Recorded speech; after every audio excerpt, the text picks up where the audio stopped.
ചെമ്പനിപ്പൂ സീരിയലിന്റെ വരാനിരിക്കുന്ന ഒരു എപ്പിസോഡ് റിവ്യൂ വിശേഷങ്ങളിലേക്ക് എല്ലാവർക്കും സ്വാഗതം. കഴിഞ്ഞ എപ്പിസോഡിൽ നമ്മൾ അവസാനിപ്പിച്ചിട്ടുണ്ടായിരുന്നത് സച്ചി രേവതിക്ക് ഊട്ടിക്കൊടുക്കുന്നത് കണ്ടിട്ട് ഭാമയ്ക്ക് എന്തോ സ്വന്തം ഭർത്താവിനെയാണ് കേട്ടോ ഓർമ്മ വരുന്നത്. അങ്ങനെ ഭയങ്കര സങ്കടമുണ്ട്. എന്നാൽ അതൊക്കെ കാണുന്ന സമയത്ത് സന്തോഷവും തോന്നുന്നുണ്ട്. എല്ലാവരും കുടുംബത്തോടുകൂടി ഒത്തൊരുമയോടുകൂടി വർത്താനം പറഞ്ഞും ചിരിച്ചും കളിച്ചും പാട്ടുപാടിയും ഡാൻസ് കളിച്ചൊക്കെ ഇങ്ങനെ ആസ്വദിച്ചിങ്ങനെ ഇരിക്കുവാണല്ലോ. അതെല്ലാം കാണുമ്പോൾ ഭാമയ്ക്ക് സന്തോഷം തോന്നുന്നുണ്ടെങ്കിലും ചന്ദ്രമതിക്കൊന്നും അതിന്റെ ആ ഒരു ഫീലിങ്സ് മനസ്സിലാവുന്നില്ല. സച്ചിയെയും അതുപോലെ രേവതിയും പോലത്തെ ഒരു മക്കളെ കിട്ടാൻ വേണ്ടി നീ പുണ്യം ചെയ്യണമെന്നൊക്കെ മുഖത്തടിച്ച പോലെയൊക്കെ ഭാമ പറയുന്ന രംഗമൊക്കെയായിരുന്നു ഇന്നലത്തെ എപ്പിസോഡിൽ ഉണ്ടായിരുന്നത്. ആ വിശേഷങ്ങൾ കേൾക്കാത്തവർ ആരെങ്കിലും ഉണ്ടെന്നുണ്ടെങ്കിൽ ലിങ്ക് ഞാൻ ഐക്കാട്ടിലും അതുപോലെ പിൻ കമന്റ് ആയിട്ടും കൊടുത്തേക്കാട്ടോ. ബാക്കി വിശേഷങ്ങൾ നോക്കാം. അങ്ങനെ ഭാമ പറയുന്നുണ്ട് കേട്ടോ, ജീവനോടുള്ള സമയത്ത് എനിക്ക് അങ്ങനെ ശരിക്കും പരിഗണിക്കാൻ വേണ്ടി പറ്റിയില്ല. ഇപ്പോ അദ്ദേഹവും എന്റെ കൂടെയില്ല, എന്റെ മകനും എന്റെ കൂടെ ഇല്ലാണ്ടായി. എന്നാ ചന്ദ്രൻ, നിന്റെ അവസ്ഥ അങ്ങനെയല്ല. നിനക്ക് മക്കളും മരുമക്കളും എല്ലാവരും ചേർന്നിട്ടുള്ള ഒരു സന്തോഷമായിട്ടുള്ള ജീവിതമാണ് കിട്ടിയിരിക്കുന്നത്. നീ ഈ കുടുംബത്തിലെ എല്ലാവരെയും ഒരുപോലെ കണ്ടിട്ടുണ്ടെന്നുണ്ടെങ്കിൽ ഈ കുടുംബം ഭയങ്കര സന്തോഷമായിരിക്കും എന്നുള്ള കാര്യം പറയാണ്. എന്നാൽ ചന്ദ്രമതിക്ക് അത്ര ഇഷ്ടപ്പെടുന്നൊന്നുമില്ല കേട്ടോ പറയുന്നത്. രേവതി നല്ല ഒരു മരുമകളാണ്, നിനക്ക് ഇങ്ങനത്തെ മരുമകളെ കിട്ടാൻ വേണ്ടിയിട്ട് ഭാഗ്യം ചെയ്യണം എന്നൊക്കെ പറയുമ്പോഴേക്കും ചന്ദ്രമതിക്ക് ഇഷ്ടപ്പെടുന്നില്ലല്ലോ. നിനക്ക് ഒരു ഗുൽഫിയും കൂടി വേണമെന്നുണ്ടെങ്കിൽ അവിടെ പോയി മേടിച്ചിട്ട് കഴിച്ചോ, നീ എന്തിനാ വെറുതെ ഇങ്ങനത്തെ കാര്യങ്ങളൊക്കെ പറയുന്നെന്ന് പറഞ്ഞിട്ട് ദേഷ്യം പിടിച്ച് ചന്ദ്രമതി അവിടെ നിന്ന് എണീറ്റ് പോവാണ്. ചന്ദ്രമതി പോയി കഴിഞ്ഞ ശേഷം ഭാമ പറയുന്നത് എല്ലാം ഉള്ള സമയത്ത് അതിന്റെ വില ഇവൾക്ക് മനസ്സിലാവില്ല. ഇവളടുത്ത് എന്ത് പറഞ്ഞാലും ഇവള് മാറാനും പോകുന്നില്ല. അതാണെന്നുണ്ടെങ്കിൽ എല്ലാവരും മാല കെട്ടിക്കൊണ്ടിരിക്കുകയായിരുന്നല്ലോ. പക്ഷേ രേവതി മാത്രമേ ഉള്ളൂ കേട്ടോ ബാക്കി എല്ലാവരും കിടന്നുറങ്ങുന്നുണ്ട്. സച്ചിയും സോഫയിൽ കിടന്നുറങ്ങാണ് കേട്ടോ ചെയ്യുന്നത്. കുറച്ച് സമയം കഴിയുന്ന സമയത്ത് സച്ചി എണീക്കുന്നുണ്ട്. സമയം നോക്കുമ്പോൾ 3 മണി ആയിട്ടുണ്ട്. സമയം 3 മണി ആയല്ലേ എന്ന് രേവതിയുടെ അടുത്ത് ചോദിക്കുമ്പോൾ അതെ 3 മണിയായി. എന്തായി, കെട്ടിക്കഴിയാറായോ? ഇല്ല, ഇനി കുറച്ചു മാലയും കൂടി കെട്ടാനുണ്ട്. ഞാൻ എല്ലാവരുടെ അടുത്ത് ഉറങ്ങിക്കൊള്ളാൻ വേണ്ടി പറഞ്ഞതാണ്, ഞാൻ കെട്ടിക്കൊള്ളാം എന്ന് പറഞ്ഞിട്ട്. അങ്ങനെയാണ് രേവതി, നീയും കുറച്ചു നേരം കിടന്നുറങ്ങ്, എന്നിട്ട് ബാക്കി രാവിലെ കെട്ടാ എന്ന് പറയുമ്പോൾ അത് ശരിയാവില്ല സച്ചേട്ടാ, ചിലപ്പോ അത് ലേറ്റ് ആയി പോകും. എന്തായാലും കെട്ടിക്കഴിഞ്ഞ് കഴിഞ്ഞാൽ രാവിലെ കുറച്ചു നേരം കിടക്കാലോ. സച്ചിയുടെ അടുത്ത് ഉറങ്ങിക്കൊള്ളാൻ വേണ്ടി പറയുന്നുണ്ട്. പക്ഷെ സച്ചിയാണെങ്കിൽ നേരെ അടുക്കളയിൽ പോയി പാലൊക്കെ എടുത്ത് ചായ ഉണ്ടാക്കിങ്ങാണ്ട് രേവതിക്ക് കൊണ്ടുപോയി കൊടുക്കുവാണ്. ഇത് കുടിച്ചിട്ട് നീ പൂ കെട്ടിയാൽ മതി എന്ന് പറയുന്നുണ്ട്. അങ്ങനെ ചായ കുടിച്ചു നോക്കിയിട്ട് എങ്ങനെയുണ്ടെന്ന് ചോദിക്കുമ്പോൾ നന്നായിട്ടുണ്ടെന്ന് പറയുകയാണേ. അത് കഴിഞ്ഞ് സച്ചി ഉറക്കുന്നത് അതിനകത്ത് പഞ്ചസാര ഇട്ടില്ല എന്നുള്ള കാര്യം കേട്ടോ.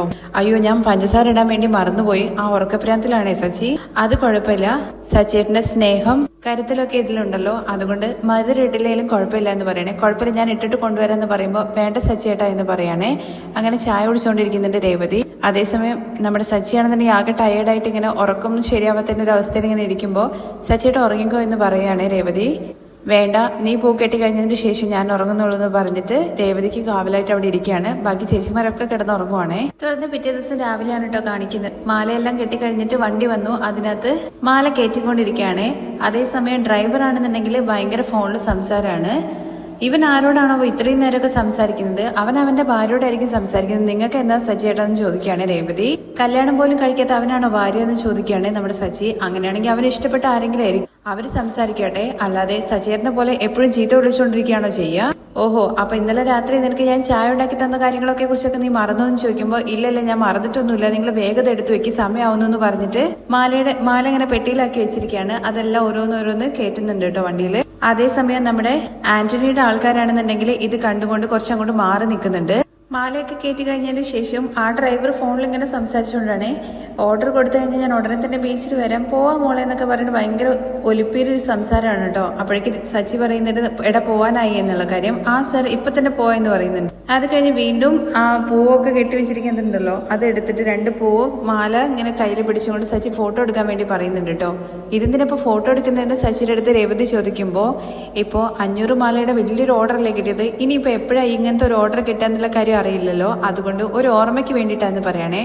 ഓഹോ, മാല കെട്ടിയത് ഞാനാണ്, ഓർഡർ എടുത്തത് ഞാനെന്ന് സച്ചി പറയണേ. അങ്ങനെ രേവതിക്ക് സച്ചിന് മുമ്പിൽ ജയിക്കാൻ വേണ്ടി പറ്റാത്തതുകൊണ്ട് സച്ചി മാല പിടിച്ച് നിൽക്കുന്ന ആ വണ്ടിയോടെ ഉള്ള ആ ഫോട്ടോ എടുക്കുകയാണ് കേട്ടോ. അത് കഴിഞ്ഞ് വീണ്ടും ആ ഡ്രൈവർക്ക് ഇടയിലേക്ക് ചെല്ലുമ്പോൾ വീണ്ടും അയാൾ ഇങ്ങനെ ഫോണിൽ സംസാരിച്ചു കൊണ്ടേയിരിക്കുകയാണ്. എടാ സമയമായിടാ, ഭദ്രമായിട്ട് കൊണ്ടേ വിടണം, നീ വായല് കടല് കുറച്ചുകൊണ്ടിരുന്നാലേ അയാൾ എന്റെ വായല് അരിയിട്ടെന്നൊക്കെ പറയുന്നുണ്ട്. എന്തൊക്കെയാ സച്ചിയേട്ടാ പറയുന്നതെന്ന് രേവതി ചോദിക്കുകയാണ്. എടാ പെട്ടെന്ന് തന്നെ അവിടെ സ്ഥലം നിനക്ക് കറക്റ്റ് അറിയാലോ, എത്രയും വേഗം തന്നെ എത്തിക്കണം എന്നൊക്കെ പറഞ്ഞിട്ടാണ് സച്ചി ആ വണ്ടിയിൽ അയാളെ കയറ്റി വിടുന്നത്. അതിന്റെ പുറകെ തന്നെ ആന്റണിയുടെ 2 ആൾക്കാരും ഉണ്ട് കേട്ടോ. വണ്ടി പോയി കഴിഞ്ഞതിന് ശേഷം സച്ചി പറയുന്നുണ്ട് ഒരു വിധത്തിൽ എന്തായാലും എല്ലാം കറക്റ്റ് സമയത്ത് തന്നെ കൊടുത്തു വിടാൻ വേണ്ടി പറ്റിയല്ലോ എന്ന്. അതെ, ഞാൻ പറഞ്ഞില്ലേ അപ്പോഴേ കറക്റ്റ് സമയത്ത് തന്നെ നമ്മൾ ഡെലിവറി ചെയ്യും എന്നുള്ള കാര്യത്തെക്കുറിച്ച്. അതെ അതെ, നീ വലിയ ആള് തന്നെയാണ്. ഇങ്ങനെ പോയി കഴിഞ്ഞാൽ ഒരു ദിവസം കൊണ്ട് നീ 1000 മാലയൊക്കെ കിട്ടും എന്നുള്ള കാര്യം സച്ചി പറയുമ്പോ ഓർഡർ എടുത്തിട്ട് വാ, ബാക്കി ഞാൻ കെട്ടി കാണിച്ചു തരാന്ന് രേവതിയും അങ്ങനെ രണ്ടുപേരും കൂടി ഉള്ളിലേക്ക് പോവാണ്. ഇവര് പോകുന്ന വണ്ടീന്റെ പുറകെ തന്നെ ആന്റണിയുടെ ടീമും ഉണ്ട് കേട്ടോ. ആ രണ്ടുപേര് മാത്രമല്ല, വഴിയിൽ വെച്ചിട്ട് വേറെ രണ്ടുപേരും കൂടി വരുന്നുണ്ട്. അങ്ങനെ വഴിയിൽ പോയിക്കൊണ്ടിരിക്കുന്ന സമയത്ത് ആ ഡ്രൈവർ അടുത്ത് പറയുന്നുണ്ട് വണ്ടീന്റെ ടയർ പഞ്ചറായി എന്നുള്ള കാര്യം കേട്ടോ. അങ്ങനെ അയാള് പുറത്തേക്ക് ഇറങ്ങിയിട്ട് നോക്കുന്നുണ്ട്. ആ സമയത്തൊക്കെ ഈ ഫോണില് കാമുകിയായിട്ട് സംസാരിച്ചുകൊണ്ടിരിക്കുകയാണ് കേട്ടോ ഇദ്ദേഹം. അങ്ങനെ ടയർ പഞ്ചറായല്ലോ എന്ന് പറഞ്ഞിട്ട് കുറച്ചും കൂടി അങ്ങോട്ട് പോകുമ്പോഴേക്കും ആ വണ്ടി എടുത്തിട്ട് ഈ ആന്റണിയുടെ ആൾക്കാർ പോവുകയാണ് ചെയ്യുന്നത്. ഇയാള് പുറകെ പോകുന്നുണ്ടെന്നെങ്കിൽ പോലും എവിടെ കിട്ടാനാ? ഇനിയിപ്പോ എന്ത് ചെയ്യും എന്നുള്ള കാര്യത്തെക്കുറിച്ച് അറിയാണ്ട് ആ ഡ്രൈവർ വഴിയിൽ ഇങ്ങനെ നിൽക്കുവാണ്. അതേസമയം പാർട്ടിക്കാരുടെ പരിപാടിയുടെ കാര്യങ്ങളെല്ലാം ഭംഗിയായിട്ട് ഇങ്ങനെ നടന്നുകൊണ്ടിരിക്കുകയാണ്. ഇനി മാല മാത്രമേ വരാനുള്ളൂ എന്നുള്ള കാര്യം പറയുമ്പോഴേക്കും അയാൾ ഭയങ്കര ദേഷ്യം പിടിക്കുകയാണ് കേട്ടോ. നമ്മുടെ സച്ചിയുടെ ഫ്രണ്ടിനെ വിളിച്ചിട്ട് എവിടെടാ മാല എന്നൊക്കെ ചോദിക്കുന്നുണ്ട്. ഇതാ സച്ചി, ഞാനിപ്പോ വിളിച്ചിട്ടുണ്ടായിരുന്നു, അവിടുന്ന് മാല വണ്ടിയിൽ കയറ്റി വിട്ടു എന്നാണ് പറഞ്ഞത്. എന്തായാലും ഒരു 10 മിനിറ്റിനുള്ളിൽ വരും എന്നുള്ള കാര്യം പറയാണ് കേട്ടോ. നമ്മുടെ ബോസ് വരുന്ന സമയത്ത് എല്ലാം ഇവിടെ റെഡി ആയിരിക്കണം എന്നുള്ള കാര്യത്തെക്കുറിച്ച് അദ്ദേഹം പറയുന്നുണ്ട്. അങ്ങനെ മാല വന്നിട്ടില്ല എന്നുണ്ടെങ്കിൽ ഒരു മാല നിന്റെ കഴുത്തിൽ ഇടിപ്പിക്കും ഞാനെന്ന് പറയാണേ. ഇല്ല, സച്ചി വിശ്വസനീയമായിട്ടുള്ള ഒരാൾ തന്നെയാണ്, അവൻ പറഞ്ഞതുപോലെ തന്നെ ചെയ്യുന്നൊക്കെ അത്രയും വിശ്വാസത്തോട് കൂടിയിട്ട് പറയാണ്. അങ്ങനെ സച്ചി കുളിച്ചുകൊണ്ടിരിക്കുന്ന സമയത്താണ് സച്ചിയുടെ ഫ്രണ്ട് വിളിക്കുന്നത്. 2 പ്രാവശ്യം വിളിച്ചതിന് ശേഷമാണ് ഫോൺ എടുക്കുന്നത് കേട്ടോ. അതിനിടയ്ക്ക് നമ്മുടെ ഡ്രൈവറും വിളിക്കുന്നുണ്ട്. പക്ഷെ സച്ചി ഇത് കാണുന്നില്ല. ഫോണ് ഇയാളത് വരുമ്പോൾ എടുക്കുകയാണ് ചെയ്യുന്നത്. മാല എങ്ങനെ അവിടെ എത്തിയോ എന്നുള്ള കാര്യം ചോദിക്കുന്ന സമയത്ത് മാല ഇവിടെ എത്തിയാലല്ലേ എങ്ങനെ ഉണ്ടെന്നുള്ള കാര്യത്തെക്കുറിച്ച് പറയാൻ വേണ്ടി പറ്റുള്ളൂ.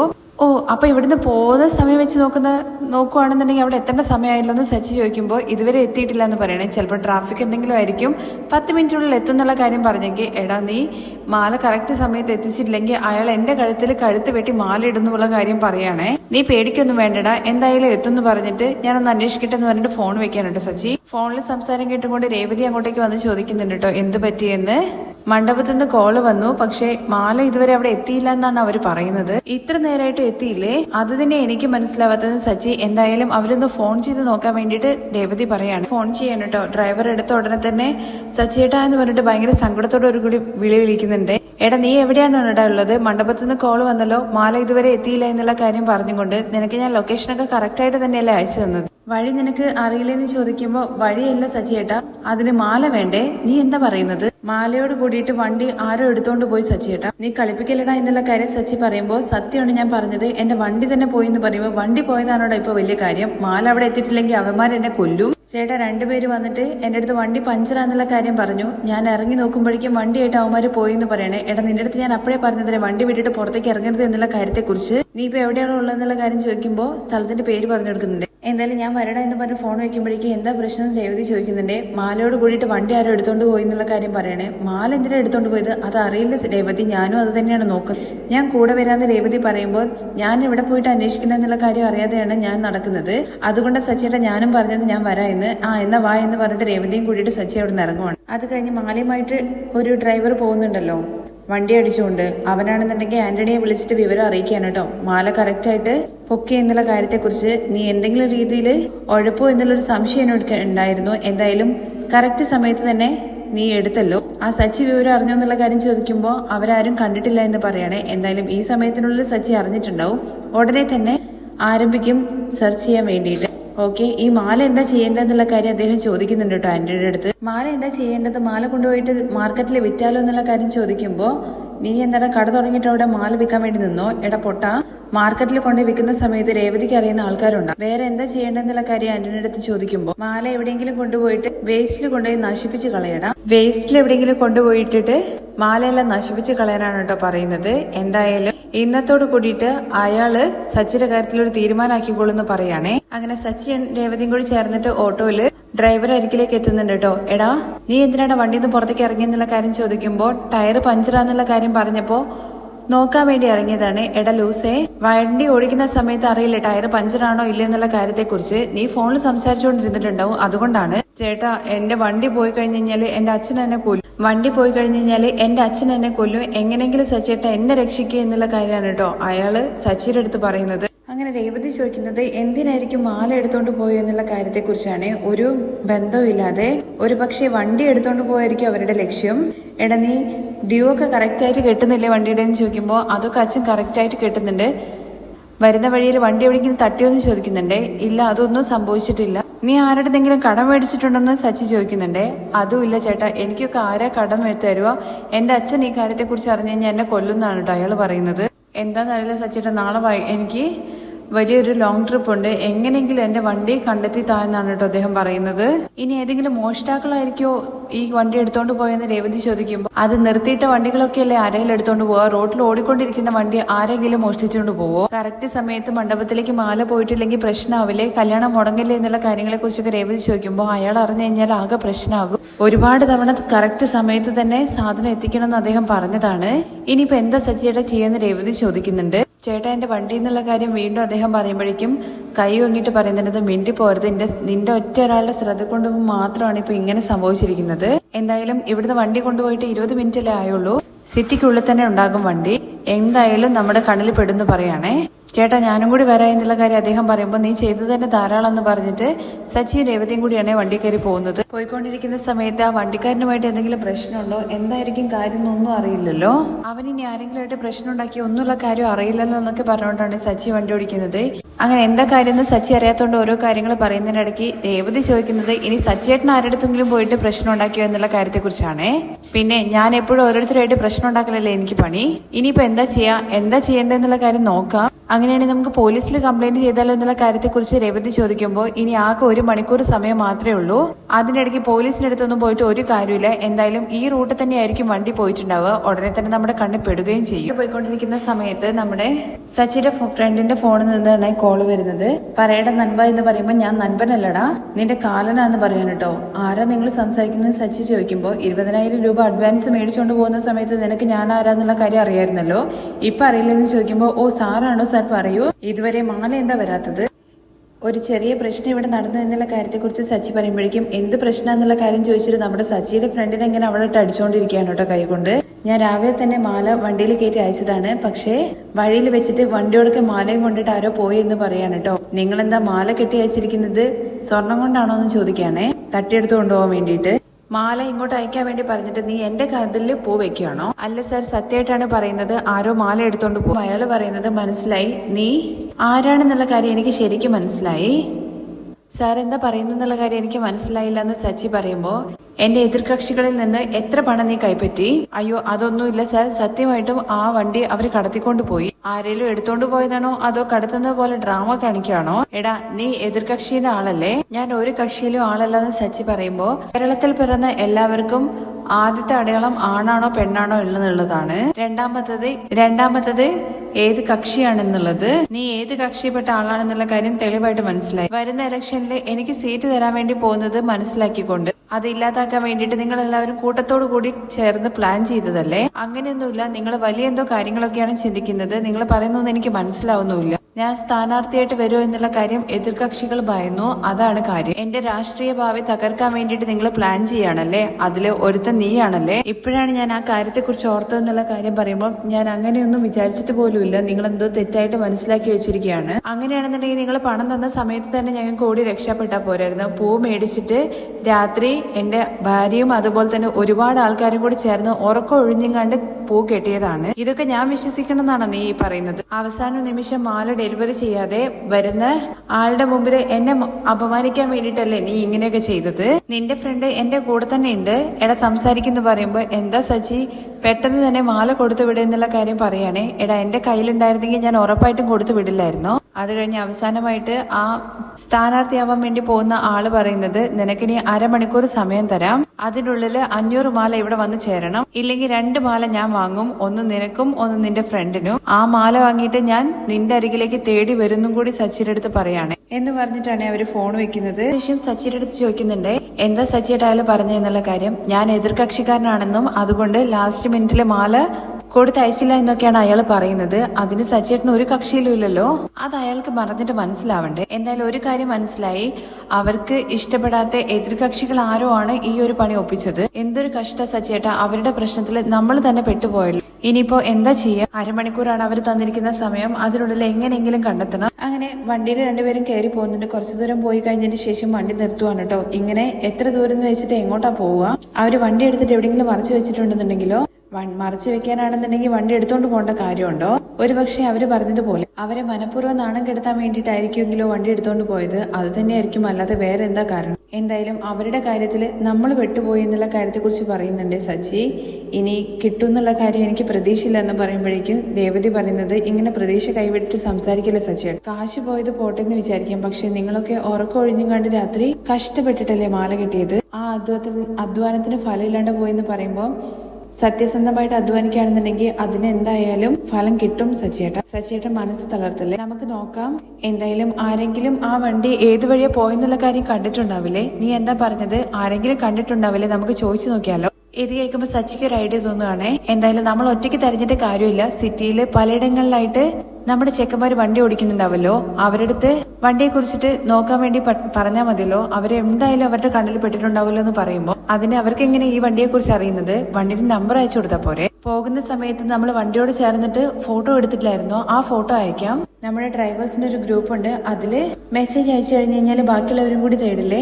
സൂപ്പർ ഐഡിയാണ്. സച്ചിയുടെ വേഗം അയക്കുന്ന പറയണേ. അങ്ങനെ ഫോട്ടോ അയക്കുന്നുണ്ട്. അതോട് കൂടിയിട്ട് ഇങ്ങനെ പൂക്കളുമായിട്ട് പോകുന്ന വണ്ടി കുറച്ചു പേര് ചേർന്നിട്ട് കൊണ്ടുപോയിട്ടുണ്ട് എന്നും ആരുടെയും കണ്ടുപെട്ടിട്ടുണ്ടെങ്കിൽ അത് ഇൻഫോം ചെയ്യണം, എല്ലാവരും ഒന്ന് അന്വേഷിക്കണം എന്ന രീതിയിലാണ് ഗ്രൂപ്പിൽ വോയിസ് ഇടുന്നത്. അങ്ങനെയാണെങ്കിൽ സച്ചിയേട്ട ഉറപ്പായിട്ട് നമുക്ക് കിട്ടുമായിരിക്കില്ലേ എന്നുള്ളൊരു പ്രതീക്ഷയുണ്ട് കേട്ടോ രേവതിക്ക്. അങ്ങനെ ഈ മെസ്സേജ് പലയിടങ്ങളിലുള്ള ആൾക്കാർ ഇങ്ങനെ കാണുവാണ് കേട്ടോ. മഹേഷ് ഓപ്പൺ ആക്കി നോക്കുന്നുണ്ട്. ഇതെന്താ വാനോട് കൂടിയിട്ട് ഫോട്ടോ ഒക്കെ ഇട്ടിരിക്കുന്നത്? അങ്ങനെ സച്ചിയുടെ വോയിസ് കേൾക്കുന്നുണ്ട്. ഈ വണ്ടി നമ്പർ ആരുടെയും കണ്ടുപെട്ട് കഴിഞ്ഞാൽ ഉടനെ തന്നെ ഇൻഫോം ചെയ്യണം. രാവിലെ ഞങ്ങൾ മാല കെട്ടിയിട്ട് അയച്ചിരിക്കുന്ന വണ്ടിയായിരുന്നു, പക്ഷെ അത് ആരോ എടുത്തോണ്ട് പോയി.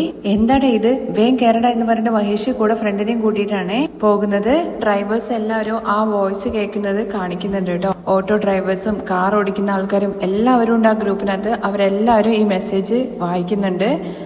നമ്മുടെ സച്ചിയുടെ ഓഡിയോയും കേൾക്കുന്നുണ്ട്. അങ്ങനെ ഒരു ഓട്ടോ ഡ്രൈവർ ആണെന്നുണ്ടെങ്കിൽ സച്ചി പറഞ്ഞ ആ വണ്ടി തന്നെയാണല്ലോ എന്ന് പറഞ്ഞിട്ട് അവരുടെ മുമ്പ് കൂടെ വണ്ടി പോകുന്നത് കാണുവാണ്. എന്നിട്ട് ഓട്ടോ എടുത്തിട്ട് ആ വണ്ടിയുടെ പുറകെ വേഗം ചെല്ലുന്നുണ്ട്. അതേസമയം സച്ചിയും അതുപോലെ രേവതിയും കൂടി ചേർന്നിട്ട് ഗ്രൂപ്പിൽ ഇങ്ങനെ നോക്കിക്കൊണ്ടിരിക്കുകയാണ്. ആരുടെയും കണ്ണില് ആ വണ്ടി പെട്ട് കഴിഞ്ഞാൽ നമ്മൾ രക്ഷപ്പെട്ടു. ഒരുപക്ഷെ സച്ചിയേട്ട മാല കിട്ടിയില്ലെങ്കിൽ എന്തായിരിക്കും സംഭവിക്കുക എന്നുള്ള കാര്യം രേവതി ചോദിക്കുമ്പോൾ ഇപ്പൊ തന്നെ അയാൾ പറയുന്ന വർത്താനം കേട്ടില്ലേ, അയാൾ നമ്മുടെ നടുവീട്ടിൽ വന്നിരിക്കും. എന്തിനല്ലേ ഇങ്ങനെ ഭയപ്പെടുത്തുന്നത്? നമ്മുടെ മേല് തെറ്റൊന്നും ഇല്ലെങ്കിൽ നമ്മൾ ഭയപ്പെടേണ്ട കാര്യമില്ലെന്ന് സച്ചി പറയുന്നുണ്ട്. ഇപ്പോഴും നമ്മുടെ മേല് തെറ്റൊന്നുമില്ലല്ലോ. മാല കിട്ടാതിരുന്നാല് അത് വലിയ ചീത്തപ്പേരായിട്ട് മാറും. അത് മാത്രമല്ല, ആ കക്ഷിയുടെ ആൾക്കാരാണെന്നുണ്ടെങ്കിൽ നമ്മുടെ കട തന്നെ നടത്താൻ സമ്മതിക്കും. എനിക്ക് ഓട്ടോ ഓടിക്കാൻ വേണ്ടി പറ്റില്ല. അങ്ങനെയൊന്നും സംഭവിക്കില്ല സച്ചിയേട്ട. എന്തായാലും ദേവി നമ്മളെ രക്ഷിക്കും, ഉറപ്പായിട്ട് നമ്മുടെ വണ്ടി കിട്ടും എന്നൊക്കെ പറഞ്ഞിട്ട് ആശ്വസിപ്പിക്കുകയാണ്. അപ്പോഴേക്ക് സച്ചിയുടെ ഫോണിലേക്ക് ഒരു കോള് വരുന്നുണ്ട്. വിളിച്ചത് മറ്റാരുമല്ല, ആ ഓട്ടോ ഡ്രൈവർ ആണ് കേട്ടോ. വണ്ടി കണ്ടേ. സച്ചി, നീ പറഞ്ഞ ആ വണ്ടി ഉണ്ടല്ലോ, അത് ഞാൻ കണ്ടു. അതിന്റെ പുറകെ പോയിക്കൊണ്ടിരിക്കുകയാണ്.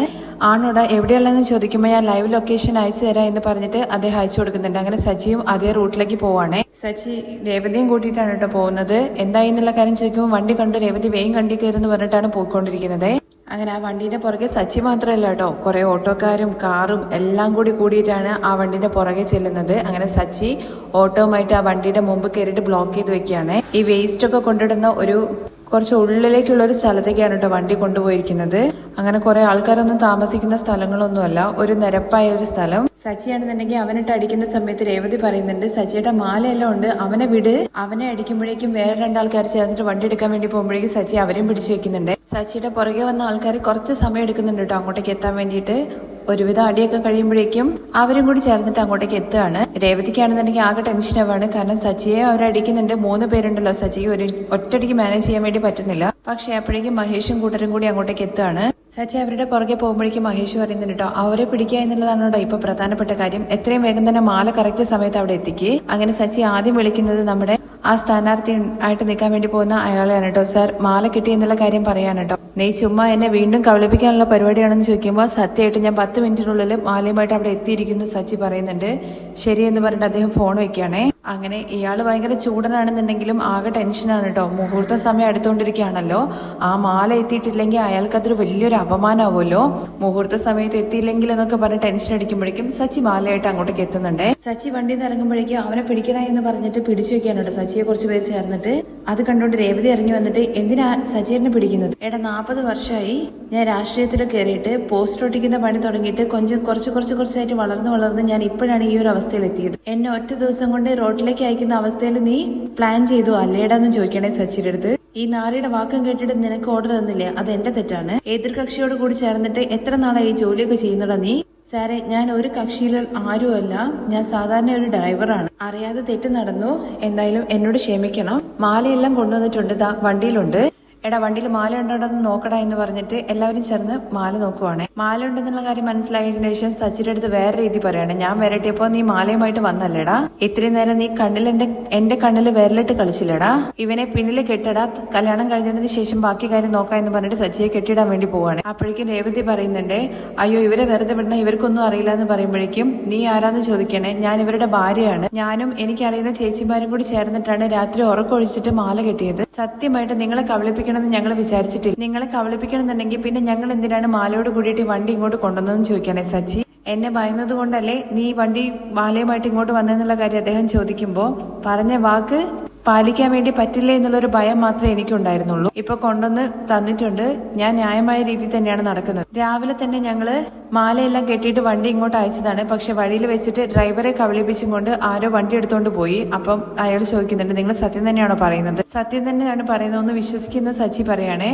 അപ്പോഴേക്കും സച്ചിന്റെ മേലുള്ള പിടിയൊക്കെ വിടുകയാണ് കേട്ടോ എല്ലാവരും. അത് കഴിഞ്ഞിട്ട് ഫോൺ എടുക്കാൻ വേണ്ടി പോകുമ്പോഴേക്കും സാരദേവൻ കത്തിയെടുക്കുന്നു പറയണേ. അയ്യോ ഞാൻ ഫോണാണ് എടുത്തതെന്ന് പറഞ്ഞിട്ട് അദ്ദേഹത്തിന് രാവിലെ വണ്ടി ഞങ്ങള് മാല കയറ്റി വിടുന്ന സമയത്ത് എടുത്ത ഫോട്ടോ ആണ് ഇത്. കാണാണ്ടായപ്പോ ഈ ഫോട്ടോ ഞാൻ ഗ്രൂപ്പിലിട്ടിട്ട് എന്റെ ഫ്രണ്ട്സിന്റെ അടുത്ത് വണ്ടി എവിടെയെങ്കിലും കാണുവാണെന്നുണ്ടെങ്കിൽ വിളിക്കാൻ വേണ്ടിയിട്ട് ഞാൻ വോയിസ് ഇട്ടു എന്നൊക്കെ പറഞ്ഞിട്ട് ഗ്രൂപ്പിൽ ചെയ്ത കാര്യങ്ങളെല്ലാം കാണിച്ചു കൊടുക്കുവാണ് കേട്ടോ. അത് മാത്രമല്ല ഫ്രണ്ട് വിളിച്ചിട്ട് ഇന്ന സ്ഥലത്താണ് വണ്ടി കണ്ടതെന്ന് പറഞ്ഞിട്ട് ഞങ്ങൾ അവിടുന്ന് വണ്ടിയുമായിട്ട് വന്നതാണെന്നുള്ള കാര്യം കൂടി പറയാണ്. അപ്പോൾ സത്യമായിട്ടും വണ്ടി മാലയോട് കൂടി കൊണ്ടുപോയല്ലേ എന്നുള്ള കാര്യം ചോദിക്കുമ്പോൾ ഇത് തന്നെയാണ് സാർ ഞാൻ ഫസ്റ്റ് മുതലേ നിങ്ങളടുത്ത് പറഞ്ഞുകൊണ്ടിരിക്കുന്നത്. ആരോ രണ്ടുപേര് വന്നിട്ട് വണ്ടി എടുത്തോണ്ട് പോയി. ആരാണ് അവന്മാരെന്നുള്ള കാര്യം ചോദിക്കുമ്പോൾ ആരാന്നറിയില്ല. പക്ഷേ അടിച്ച് ചോദ്യം ചെയ്യുന്നതിന് മുമ്പ് അവന്മാര് രക്ഷപ്പെട്ടു പോയി. സത്യമായിട്ടും ഇതാണ് നടന്നതെന്നുള്ള കാര്യം സച്ചി പറയുമ്പോൾ അതെ, ഇവരാരെയും പറ്റിക്കുന്ന ആളല്ലാന്ന് രേവതിയും എങ്ങനെയെങ്കിലും നിങ്ങളുടെ കയ്യിൽ മാല എത്തിക്കണമെന്ന് പറഞ്ഞിട്ട് പോരാടി കൊണ്ടുവന്നതാണ്. അപ്പോഴേക്ക് സ്ഥാനാർത്ഥിയാൻ പോകുന്ന ആള് പറയുന്നുണ്ട് കേട്ടോ, ഇതെന്തായാലും എതിർകക്ഷികൾ ചെയ്ത് ഒപ്പിച്ച പണിയാണ്. നേരെ വരാനുള്ള ധൈര്യം ഇല്ലാത്തത് കൊണ്ട്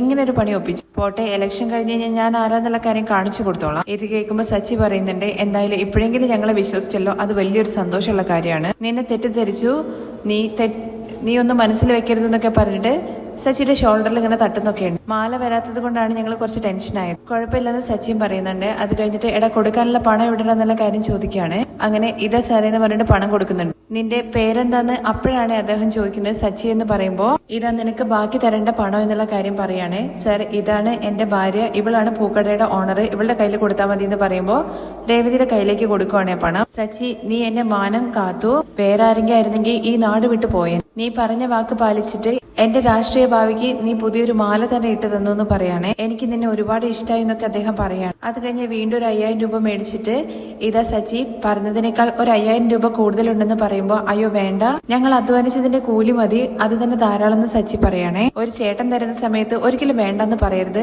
മേടിക്കാൻ വേണ്ടി പറയാണേ. അത് കുഴപ്പമില്ലാന്ന് സച്ചി പറയുന്നുണ്ടെങ്കിലും അയാൾ നിർബന്ധിച്ച് കയ്യിൽ വെച്ചു കൊടുക്കുവാണ്. ഇനി നിനക്ക് എന്ത് ആവശ്യമുണ്ടെന്നുണ്ടെങ്കിലും എന്നെ വന്ന് കണ്ടാൽ മതി, ഞാൻ ചെയ്തു തരും നിനക്ക് വേണ്ടിയിട്ടെന്ന് പറയും. ഇനി നിനക്ക് ഈ ഏട്ടനുണ്ടാവും എല്ലാത്തിനും എന്നുള്ള കാര്യമൊക്കെ പറഞ്ഞിട്ട് മാല എടുത്തിട്ട് വെക്കാൻ വേണ്ടി പറയാണ് കേട്ടോ. അങ്ങനെ അവർ അറേഞ്ച്മെന്റ്സ് ഒക്കെ ചെയ്യുന്നുണ്ട്. അതിനിടയ്ക്ക് സച്ചിയുടെ ഫ്രണ്ട് വന്നിട്ട് എന്തായാലും സച്ചി നീ എന്റെ ജീവിതം രക്ഷിച്ചു എന്നുള്ള കാര്യം പറയാണ് കേട്ടോ.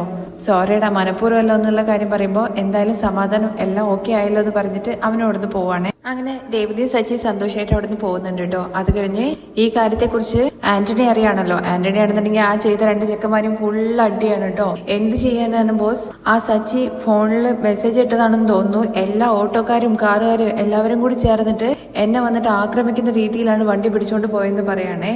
ഓ അങ്ങനെയാണല്ലേ സംഭവം നടന്നത്. അവൻ എല്ലാവർക്കും നല്ലത് ചെയ്തിട്ടുണ്ട്, അതുകൊണ്ട് അവൻ എന്തെങ്കിലും ഒരു ആവശ്യം വന്നു കഴിഞ്ഞാൽ എല്ലാവരും മുമ്പിൽ ഉണ്ടാവും എന്നുള്ള കാര്യത്തെക്കുറിച്ച് ആന്റണി പറയുന്നുണ്ട്. എന്തായാലും ഇത്തവണ ഇങ്ങനെ പോയി, ഇതെല്ലാം ചെയ്തിരിക്കുന്നത് മറ്റു കക്ഷിക്കാരാണെന്നുള്ള കാര്യമാണ് അവർ വിചാരിച്ചിരിക്കുന്നതെന്ന് കൂടുതൽ ആൾ പറയുമ്പോൾ ഒരു കണക്കിന് അത് നന്നായി. എന്തായാലും ഇനിയും ചാൻസ് വരുമല്ലോ, അപ്പൊ നോക്കാം എന്ന് പറയാൻ കേട്ടോ ആന്റണി. തുടർന്ന് നമ്മുടെ സച്ചിയും രേവതിയും കൂടി ചേർന്നിട്ട് ആ പൂക്കെട്ടിരിക്കുന്ന ചേച്ചിമാരുണ്ടല്ലോ അവരെ കാണാൻ വേണ്ടി വരുവാണ്.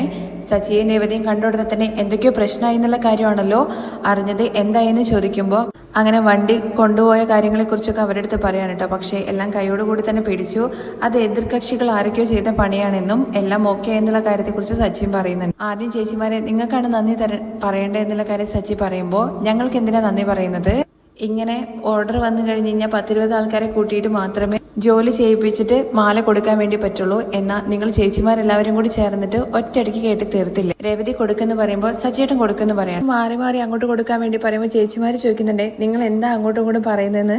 അപ്പോഴേക്ക് രേവതി പണം എടുത്തിട്ട് ചേച്ചിമാരെ നേർക്ക് നീട്ടുവാണേ. ഇതെന്താന്നുള്ള കാര്യം ചോദിക്കുമ്പോൾ നിങ്ങൾ എല്ലാവരും ജോലി ചെയ്തതിന്റെ കൂലിയാണ്, വാങ്ങിച്ച ചേച്ചിമാരെ എന്ന് പറഞ്ഞിട്ട് പൈസ കൊടുക്കുകയാണ് കേട്ടോ നമ്മുടെ രേവതി. ഞങ്ങൾ കാശിന് വേണ്ടിയിട്ടാണോ ജോലി ചെയ്തത്? രേവതി ഞങ്ങളുടെ വീട്ടിലെ പെൺകുട്ടിയാണ്, അവൾക്ക് സഹായിക്കാൻ വേണ്ടി വന്നതിന് ഞങ്ങൾ ആരെങ്കിലും പണം മേടിക്കും. ഇത് കേട്ട് നിൽക്കുന്ന രേവതിയെ കാണിച്ചുകൊണ്ടാണ് കേട്ടോ മറ്റൊരു എപ്പിസോഡിന്റെ രംഗം അവസാനിക്കുന്നത്. ബാക്കി വിശേഷങ്ങൾ കേൾക്കാൻ താല്പര്യമുണ്ടെന്നുണ്ടെങ്കിൽ നെക്സ്റ്റ് എപ്പിസോഡിൽ നിന്ന് കമന്റ് ചെയ്യണേ. താങ്ക്